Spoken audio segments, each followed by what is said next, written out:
want to thank teachers around the district who provided us with some inspiration for our slides this evening. This particular one comes from one of our elementary schools, students following along with our theme and how they matter and connect to the world. Beginning with any achievement report this evening, we use this quote from retired golfer Jack Nicklaus. And when you think about achievement, it's desire and a strong belief that it will happen. And in South Brunswick, our it is the success with academic opportunity. I wanted to begin by bringing you some context on the things that have been happening in the New Jersey Department of Education over the last 3 to 6 months. The DOE, with the Commissioner Rapallet, took a listening tour through all 21 counties. They posed a question, and the question they posed to stakeholders, which were made up of students, staff members, parents, community members, administrators, and the question was, what improvements would you like to see for the next generation of statewide assessments in New Jersey?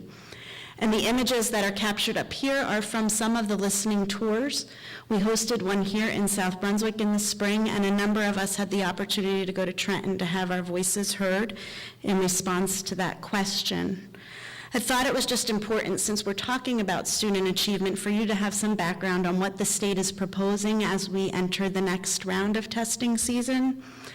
So currently, there's an assessment requirement for students to graduate. And as we watch the slides tonight, we're going to see how that has changed over time. And when we get to that slide, I'll talk specifically about proposed changes that are part of a short-term recommendation from the NJDOE. What I can share is that we received a broadcast on Friday that spoke about some of the short-term changes, and the commissioner has the ability to make some adjustments. One of the adjustments that's coming in the very short term, spring of 2019, is that the name of the assessment we use here in New Jersey will change. It will no longer be called the PARCC assessment. For those of you who are familiar with the tests that our students in grades 5, 8, and 11 took last year for the New Jersey Standard Learning Assessment in Science, it's going to replicate that for English, Language Arts, and Mathematics. So we are reporting out officially tonight on our last PARCC named test. That doesn't mean that the rigor of the test will change, because, as I said, we're in a short-term solution right now with a long-term to come later. With that short-term also is a proposal for a reduction in the amount of time that our students test. So our students will be experiencing a shorter PARCC this spring. In all grade levels, it's a reduction of at least 1 test unit in ELA or math, with a little less time as well. Some of the other changes that are coming could be for our English language learners. There's some accommodations that are made when students are new to the country. So there's some good things that are happening in the name of assessments and changes. And I think most notable, one of the most immediate changes that will be felt by the staff members would be that the MSGP, which is attached to a teacher's overall rating, has been reduced from that 30% to 5% for the upcoming school year. Likewise, the principal saw a reduction to 10%.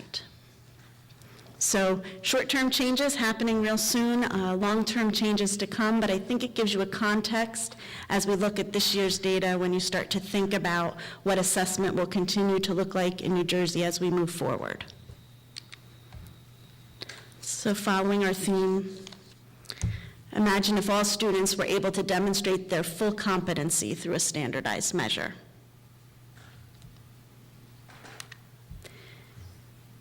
Wanted to share this number with you. From the onset of PARCC, it definitely was an assessment that was met with lots of question and at times controversy related to students' amount of time taking the test. Was it age appropriate? And so I chose this number to show you that in South Brunswick last year, for the total district, 97% of our students participated in the PARCC assessment. Under the federal guidelines for receiving money through the ESSA grant, you need to have a 95% participation rate. We had 97%. That does not mean that every grade level or every subgroup or every school met the full 97%, but us as a district, we met that 97%.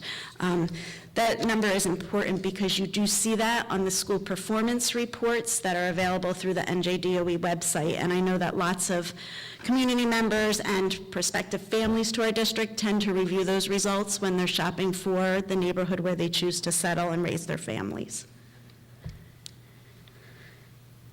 I'd like to share that this year, our families received their results. Individual student reports were given to families through the Genesis Parent Portal for the first time this year. It reduced a rather large mailing that goes out to families and put the results in parents' hands sooner than we have in any year prior. What you are looking at on this particular slide is a cohort view. It's a cohort view of our students as they travel through grade levels. And I wanted to just put context or reminder for those viewers at home or in the audience who aren't familiar with how PARCC is scored. It is on a scale of 1 to 5, 5 being exceeding the expectations and a level 1 not meeting the expectations, and that midpoint or a 3 is when they are approaching expectations.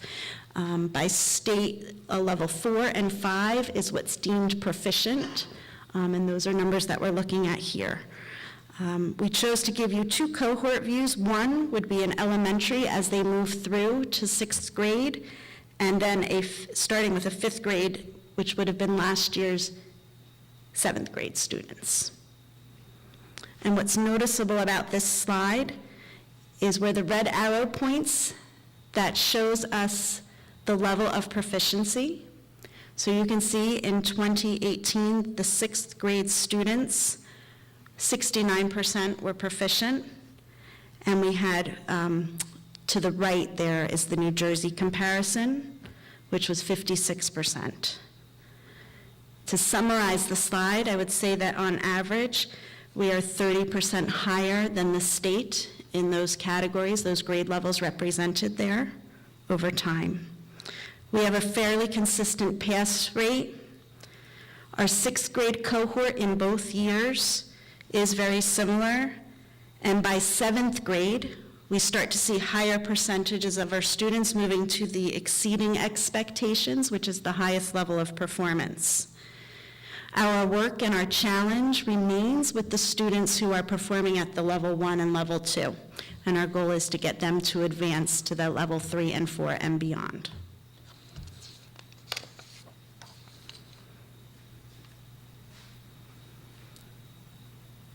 This next slide shows you a more specific breakdown based on our subgroups of students, and we are focusing here, spring 2018, English language arts performance,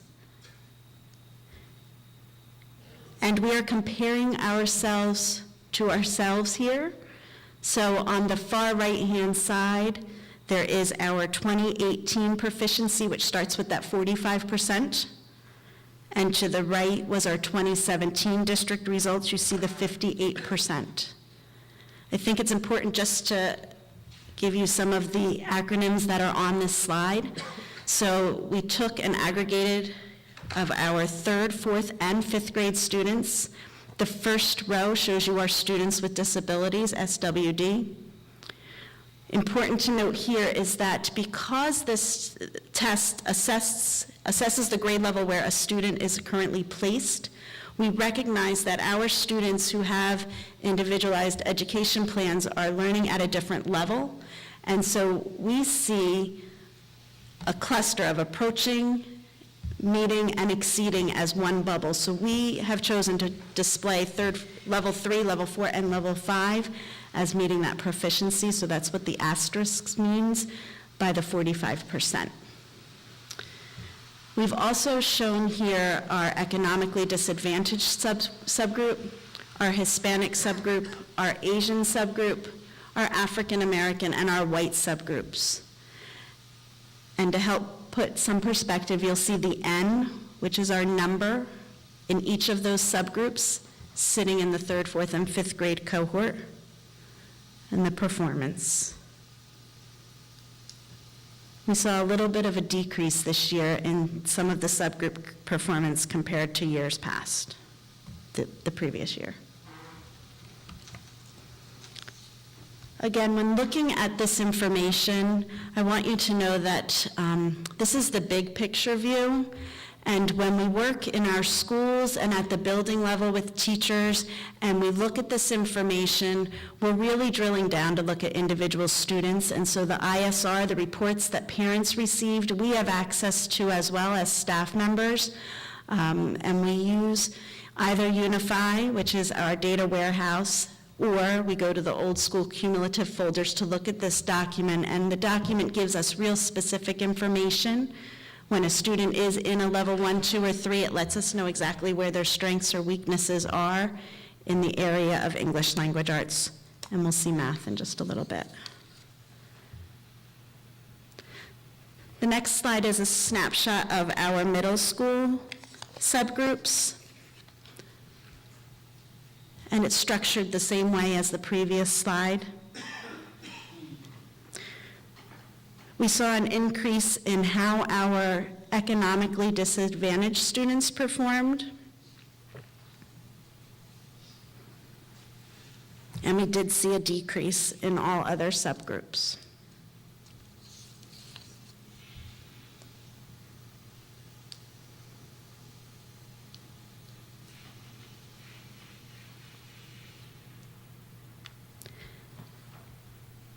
This is our first look at mathematics, and it is very similar to the very first slide you saw.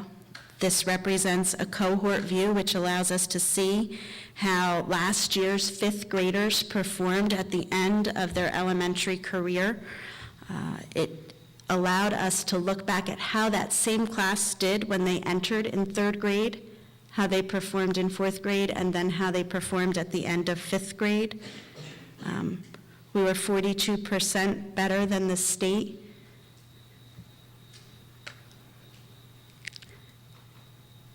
And likewise, we were able to follow last year's 6th grade cohort, how they transitioned from test takers in 4th grade and 5th grade till their arrival in the middle school in the first year here at the middle school level.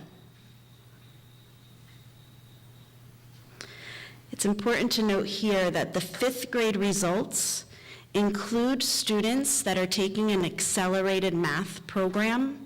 And what's important to note about that is that when you are a 5th grade student and you're taking a 6th grade math class, and I would say we have one class section in each of our elementary schools at least of students taking an accelerated program, those students do not take the 6th grade PARCC. They would take the 5th grade PARCC, so their results are represented in the 5th grade math, even though they're taking an accelerated program. It's just important to note.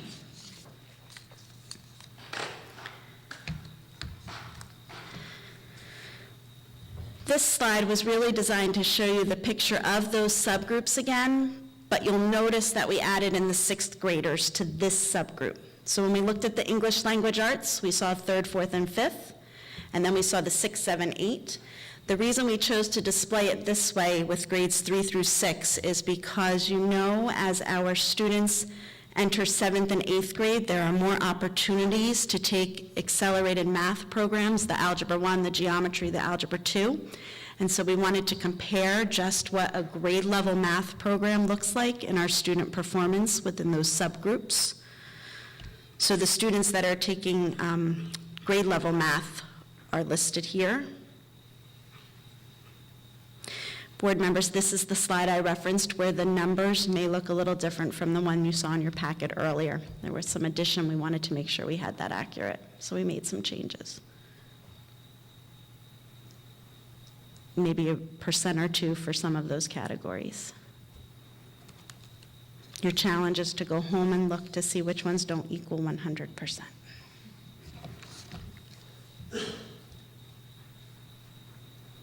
You can definitely see when you look at the proficient on this particular slide, you can see that We're not happy with 19% or the 28% or the 25% being proficient. Our goal is to move more of those students in the approaching expectations into the proficiency, and likewise those larger numbers of level 1s and 2s, moving them forward as well. And again, with the work of using Unify, we have the ability to look to see which area of math, which subclaim, was it the number sense, was it their operations, was it their thinking, and find out where the students' individual strengths and weaknesses are so we can customize program for those students. We also like to align this assessment with the local assessments, because the local assessments are given more regularly after unit instruction and can really inform our practice.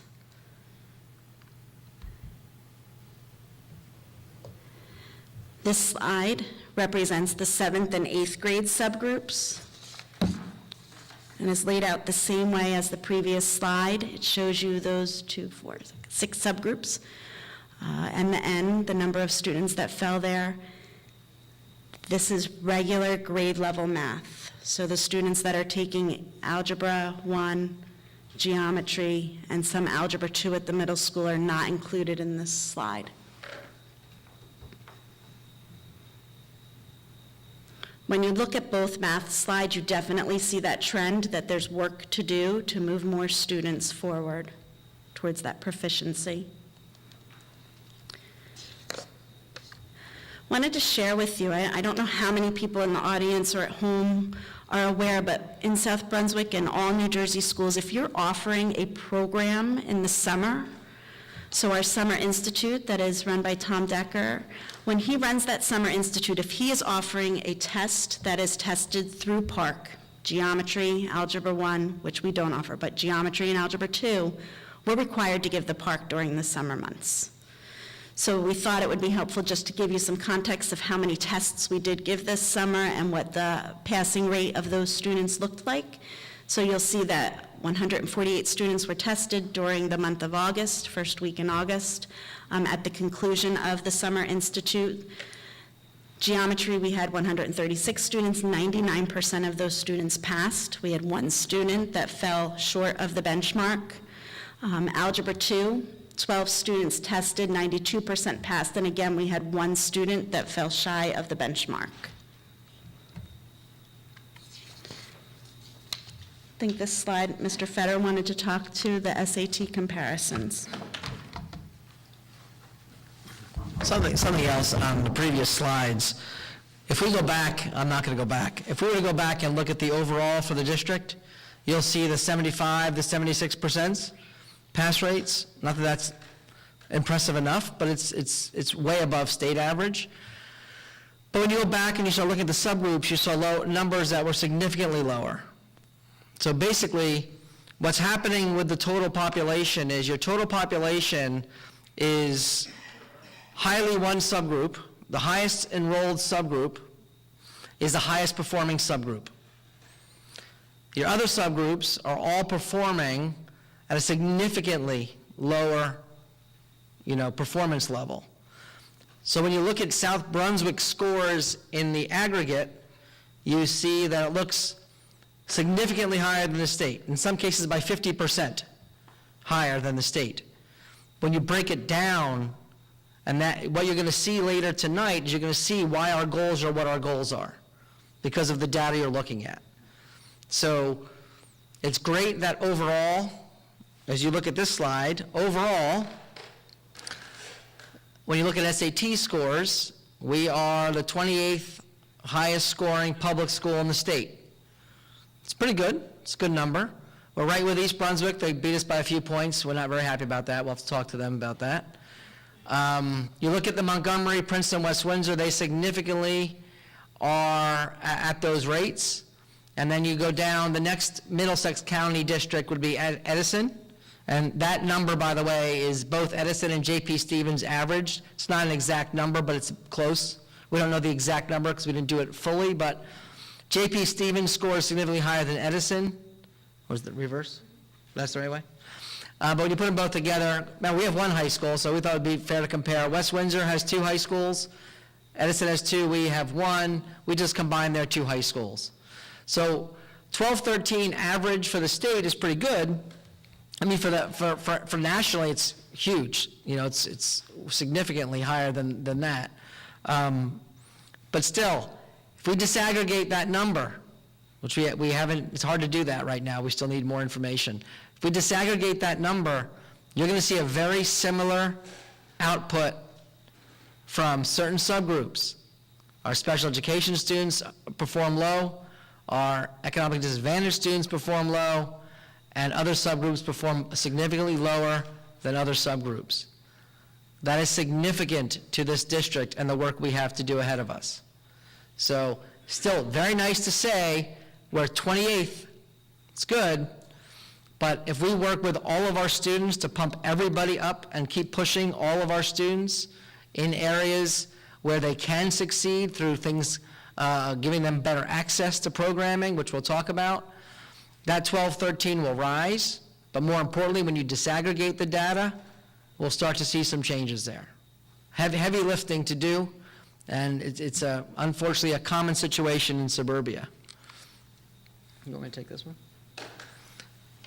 So again, SAT scores, you can see when you look at us nationally, you know, we're 20% higher than the nation and about 15% higher than the state when you break down the math. And with those numbers, the 3 bullets up top talk about where the benchmarks are. So it's 408, a score of 480 in English, score of 530 in math are the benchmarks. So 3/4 of our kids are meeting that overall for both, you know, reading, language arts and math. In language arts, you know, almost 90%, that's pretty impressive actually, of our kids are meeting the benchmark. And almost just shy of 80% for mathematics. But you can see when you just look at the bottom chart where we kind of rank up next to the state and the nation. So again, great scores in the aggregate, right? You hand it over to Jamie Boehmer, assistant principal at the high school. Hi. So I'm going to bring you through the next few slides about the AP test. So you can see that this is just really a summary slide, so you can see there's 843 students who tested. I can tell you that that's 51 more students than last year that participated. Right underneath it is just a percentage of how many students tested and how much percentage of the class. So juniors and seniors combined, that's 44% tested in AP. If we look to the right, it's 1,871 exams. That's actually, it was 222 more exams than the year before we gave out last year. So what I chose to pull out on the right side there is the first 2 are our largest 2 tests. So microeconomics and statistics, just under it. And 90% is the pass rate, and for a pass rate in AP, it's a score of 3, 4, or 5. And it goes from 1 to 5. So those are the pass rates for those 2, which were our biggest tests. And the 3 I pulled below it, biology, chemistry, and Lit and Lang, they are tests that were over 100, so big test administrations, and with a very high pass rate. And for Lit and Lang, it's actually 2 tests, so it's AP Literature, which is the AP English for seniors, and Lang, which is the AP test for juniors. And it's 97.5 I put because one of the tests was 97 and the other was 98 pass rate. Our overall pass rate is 92%, which is actually, it's 1% higher than it was last year. Oops. Okay, the next 2 slides are just, they're really numbers. Whoops, I went one too fast, sorry. So this is science, math, and language, and it is strictly the amount of tests that we gave out. So you can see the different tests that fall under each specific category. So those are just the tests and then the numbers. So science, math, and language. And then social studies, art, music, and business. They have 2, and that, again, that's micro and macroeconomics. And on this slide, It's the same way, it's just a combination of all the subjects. So all the math tests you saw, it was added up to 554, science, and so on. And you can clearly see that math and science makes up well over half of the tests that we've given. It's actually about 56% of the tests given were math and science. And then over to the right, it's just a breakdown of, how many tests each student took. So you can see that a majority of the kids, or 46% of them, took 2 or 3 tests. And not only, 37% of the kids took 1 test, and then, it goes from 4, 5, and 6 or 7 tests, the total students taking the AP tests. It was 1 kid. You can hit the button on the next one. Yeah, it's your special. This is my special slide. All right, it's an important statement about access, because that's what we're going to talk about for a few minutes. It was a brilliant person wrote that quote, actually. So this is significantly important for this district to understand. I want you to just look at the numbers for a minute on the top 2 rows. That is the year of 16-17. In 16-17, you'll see there was a total of 58 students who took AP Language 3 and Language 4. Are you with me on that? The AP tests were 60 tests, which, just so you know, you can take an AP test without taking the class. So 2 kids actually took that weren't even in the class.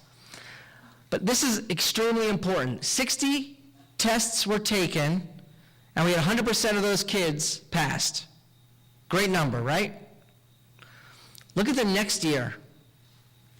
2017-18, we had 161 kids. Over 100 kids more took the test the next year. Look at the pass rate. 97.5%. You have to be asking, what happened?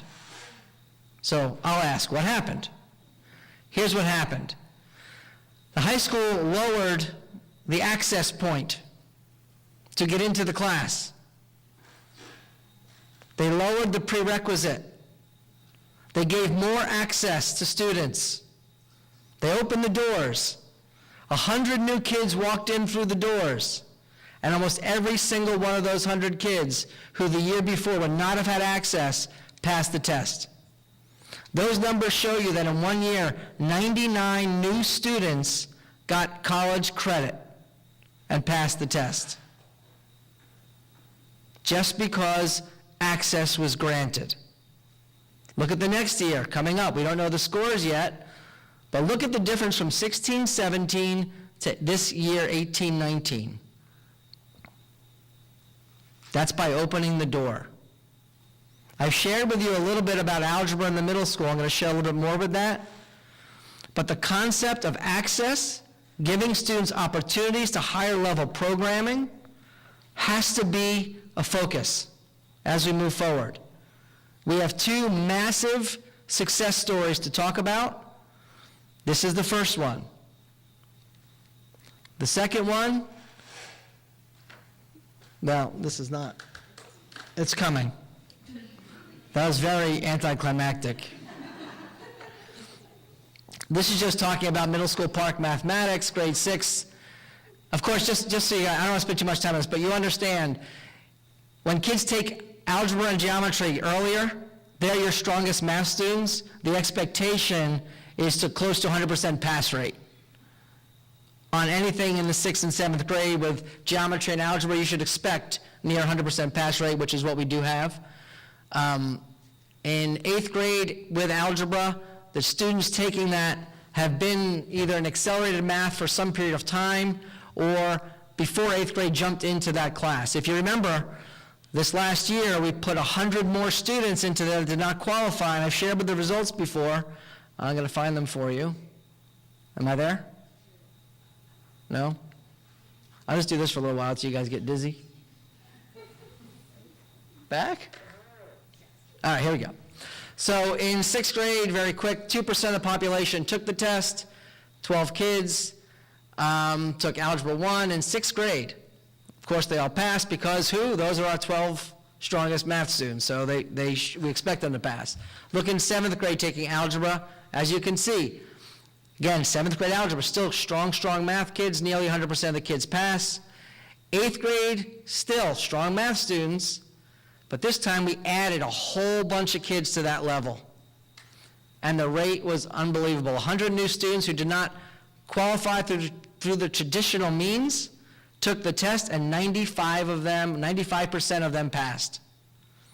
Those two examples are high demonstrations that we need to consider our access points, our prerequisites, how we look at honors classes, AP classes, advanced mathematics, the honors program or the advanced Richmond program in the middle schools. We have to look at these things. We have to look at the data. We have to disaggregate the data, look at our subgroups, and figure out what we can do to grant kids access from the earliest ages. That's going to be mirrored in our goals as we move forward. But these are phenomenal things to be able to say from our middle school and our high school. So kudos. All those people in the back corner over there, if you want to take a look, you guys should all stand. Wait, no, you don't have to. But all those people are leading teams of teachers down these paths and doing an amazing job. When you looked at all the scores that Suzanne was presenting, you saw that we were lower in a few areas, not tremendously lower. We don't ever like to see it go lower, but we have to shift the mindset of how we look at all of our students with access and opportunity.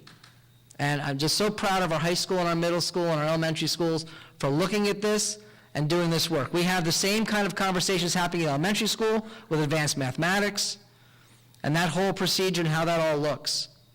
So pretty huge stuff. And just want to congratulate our administrators here, our teachers, for the work it takes to get this far. So pretty impressive stuff.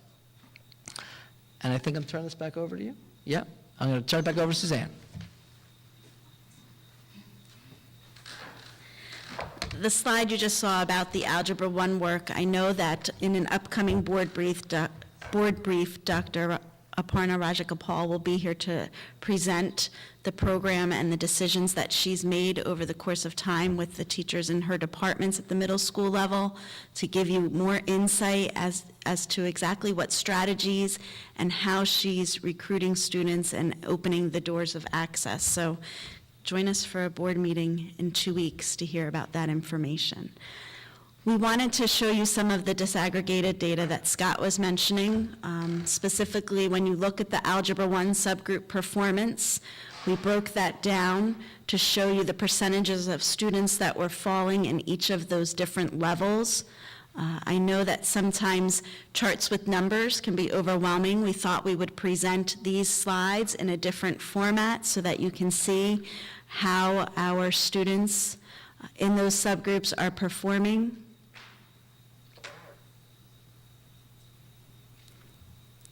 Without spending too much time here, it is certainly the area of blue that we're looking to shift to the red and more of that yellow up there. This gives you a glimpse of the numbers of our students in grades 7 through 12 that participated in the geometry PARCC assessment and how they performed. The way you read the slide is certainly in 7th grade, 1% of the total 7th grade population took geometry. Those 7 students had a 100% pass rate. When you look at the majority of our students, they are taking it between the 9th and 10th grade year, and that we are still seeing areas in need of improvement there. And again, if you take this snapshot of this population of students and you look at it with the subgroups, you definitely see where our shortcomings are and where we need to do the meaningful work of giving more access and providing opportunity for our students to achieve at higher levels. This tells the story of Algebra 2.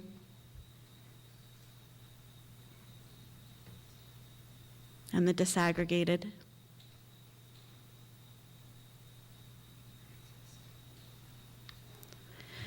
So So we wanted to just spend a little bit of time sharing with you the graduation assessments. And so we are required to report out how our students graduating using which assessment measure.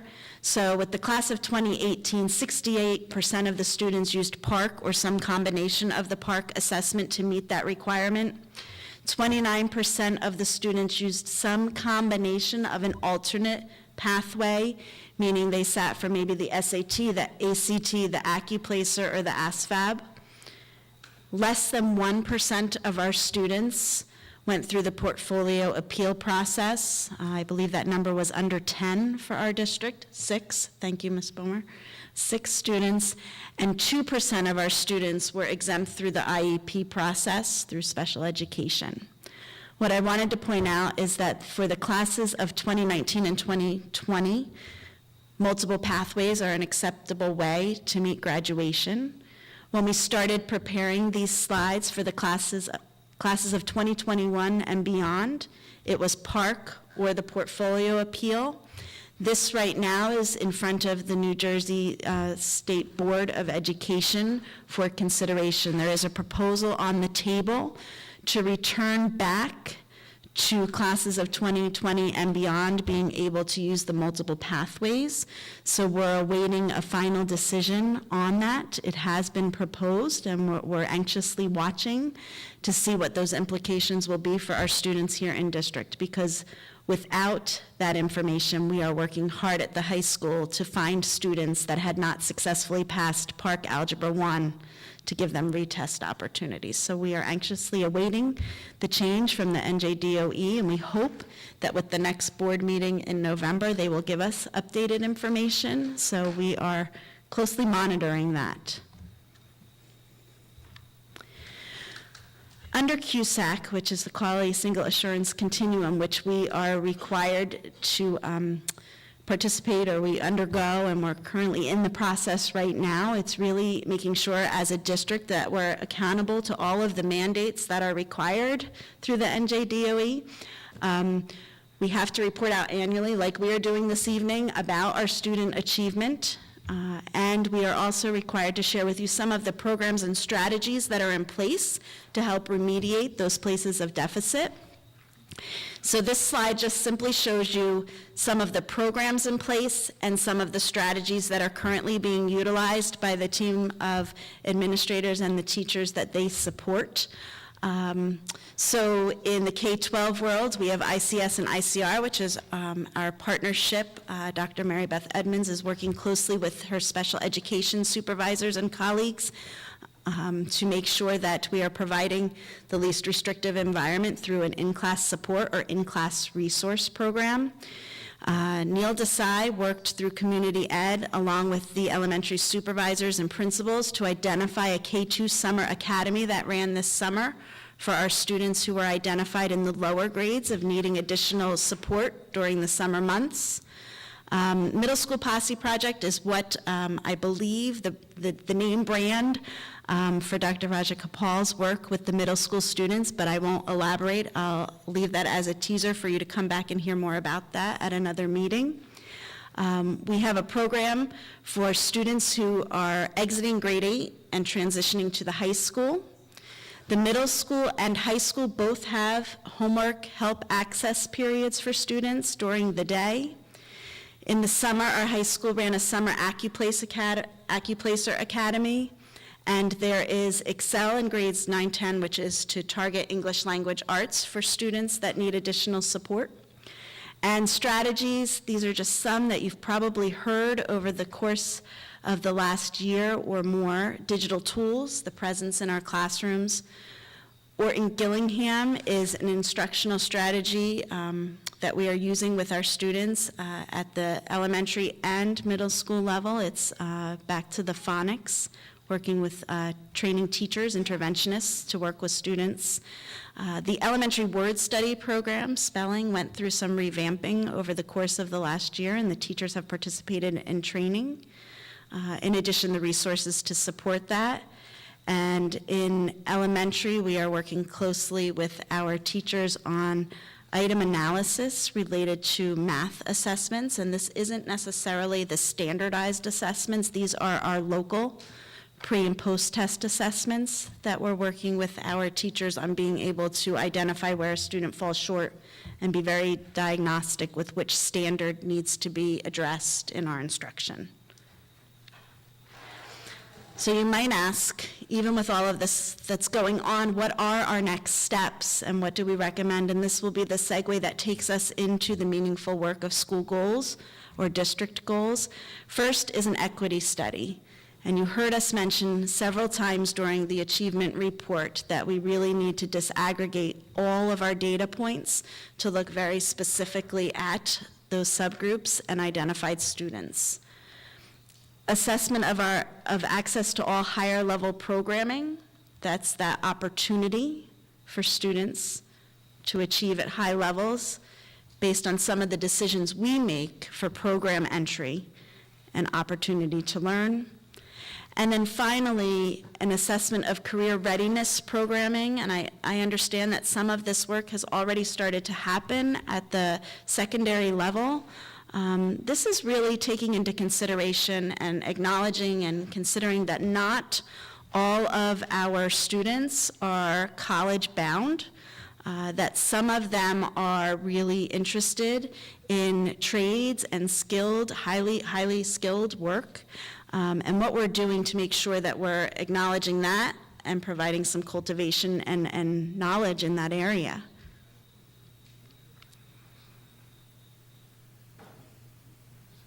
Do you want to go right into the goals? There we go. I have one more. I gotta hammer home this point. I'm gonna find my slide. Your quote? There it is. Microeconomics, 90% pass rate. Next year, we have 204 students registered for this course for this coming year. Want to know why? No prerequisite. You can choose to take it. Those 180 students chose to take it, no prerequisite, 9 out of 10 passed the test. That was my hammering it home. That's all I got. All right. So Jen and I are going to finish this out with some school goals that kind of tie into this, to what we just learned. So you build your goals based upon things that you know are happening in the district, as well as information you have about our student performance.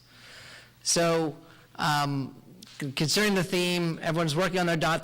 It's pretty amazing to hear kids coming up with theirs, parents coming up with theirs, schools. That's been a lot of fun. So as we look at the goals, these are the 5 big topics: equity, strategic planning, safety, security, technology, K-5 intervention. We believe when we do these things, minus maybe the safety and security, but you need that to, got to feel that way in order to learn, we believe they're all going to target the work that we have to do towards this. This equity goal is lofty, a lot of words, I'm not going to read it to you.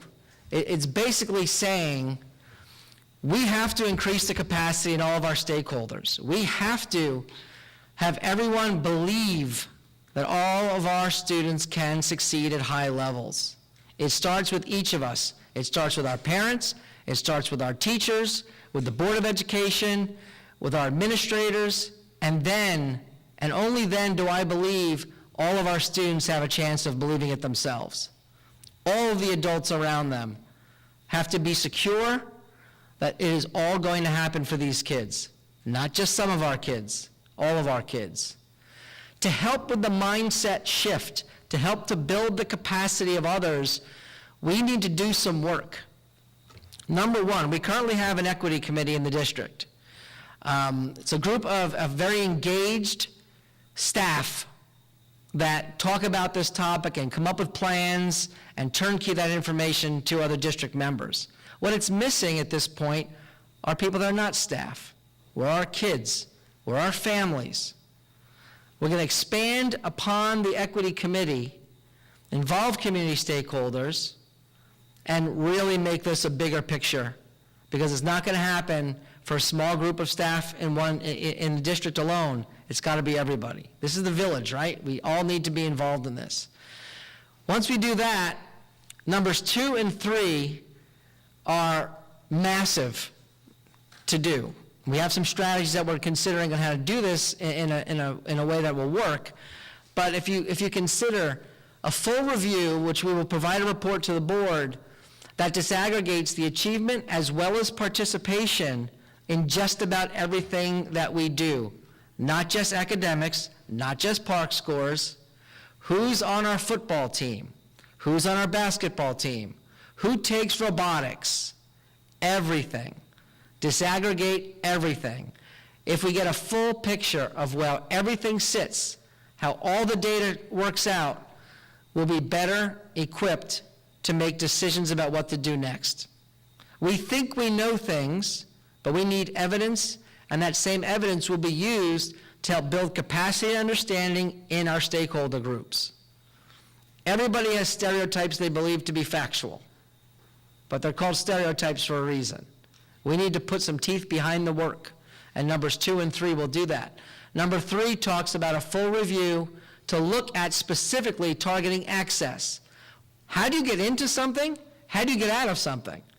How do you become an advanced math student? When do you stop being an advanced math student? How do you get into an honors class? How do you get into an AP class? How do you get into an instructional support class? How does classification work? We need to break it all apart and then build it back up. But we have to learn from it. Break it down, look at how we do every single thing, all the access points. That's big work. We have a lot of things that go on in the district, K-12. If we do 2 and 3 really well and figure out the best way to present that information in a consolidated way, we believe we can start building the capacity and moving the district forward in this area specifically. Big undertaking, hugely important work. That's goal number 1. I'm not going to spend too much time. I just talked about this. Basically, it's very simple. We go through the RFP process. We bring a consultant. We work as a team. We follow the path. And by the end of this school year, we will have a fully developed plan. That is our goal. And that goal will have many, many things that will target the areas we've just discussed, as well as things such as our growth, our facilities, safety, all the big tickets that a school district manages. But we're going to hear from our community, from our kids, from our staff, about what are the most important big things that we need to work on in this district, and then work together as a community to do it. Last year, we knew we were doing things, but we didn't make it a specific goal. This year, we kind of changed that, and we targeted the important things of safety and security. And I want to point out that when you think of safety and security, it's not buildings, it's not just entries, it's also how we deal with social emotional learning, how we deal with character education, how we deal with getting our kids to handle stress, all of that work. So that's a big part of the goal, and you'll see that written in number 3. The more concrete examples, that was a little bit of a pun, is complete all the facility projects. You know, we're still behind on that. It's just taking a long time to get all that done, but we got to finish that. It's got to be a continued goal until we do it. And then all the protocols associated with entrance and emergency management. Right now, all we've instituted so far is using our Raptor system for entrance of visitors. Staff are not using it right now. We don't need them to use it, but we need visitors to use it. But we need to expand that as the year goes and look at opportunities to use it for emergency management as well. So those 3 things, and we do all 3 of those things together, make our buildings a little harder to get into, manage who gets in, develop really strong protocols for safety and emergency situations, as well as work on all this social emotional learning. We're going to be stronger each year. We keep getting better at it. So that's the second goal. And Jen is going to share the 3rd goal. It's actually the 4th, I think. That was the 4th? Yeah, I didn't realize. So technology, some exciting opportunities in the future for us. I mentioned before about the idea of being future ready, and last year we embarked as a district to take that pledge that we want to be so, to do so. And moving forward with that, we originally had a district committee and started to assess and do a needs assessment. What we're looking at doing this year is getting that Future Ready label for each one of our schools.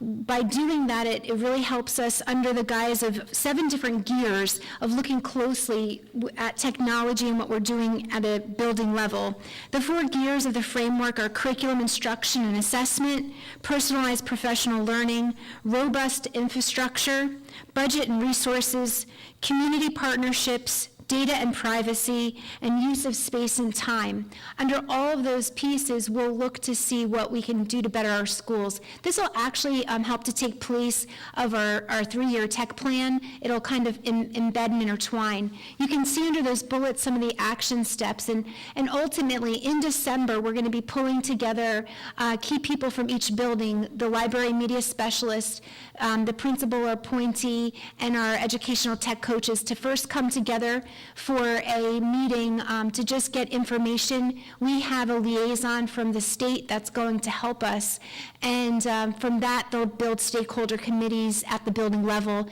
meet regularly, and the goal is really to apply to be to have this Future Ready tag for us and help us to action plan for innovation and technology for the future of South Brunswick. It's exciting work. We'll have more to report out on this as the year progresses.